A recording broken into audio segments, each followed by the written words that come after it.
मुस्लिम league नून के रहनुमा एहसन इकबाल ने स्वात वाक़े की मजम्मत की। कौमी असम्बली में इजहार ख्याल करते हुए कहा कि मजहब के नाम पर किसी को कत्ल करके उसकी लाश को जलाना नाकाबिल मुआफ़ी है। डेप्यूटी स्पीकर गुलाम मुस्तफ़ा ने एहसन इकबाल पर वाज़ेह किया कि वो काबीना का हिस्सा हैं।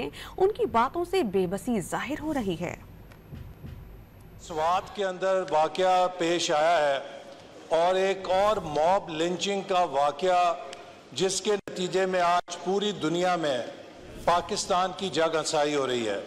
स्ट्रीट जस्टिस, मॉब लिंचिंग के जरिए हम दीन के नाम को इस्तेमाल करके आइन, कानून, रियासत के तमाम बुनियादी असूलों को पैरों तले रोनते हैं। इसमें गुजारिश है, आप कैबिनेट का हिस्सा हैं एहसन इकबाल साहब, आपकी कोऑर्डिनेशन होनी चाहिए अपने रफीक के साथ, हु इज मिनिस्टर इंटीरियर, और उनसे कोऑर्डिनेशन करके आप सीएम केपीके से कोऑर्डिनेट करके इश्यूज को हाईलाइट करें।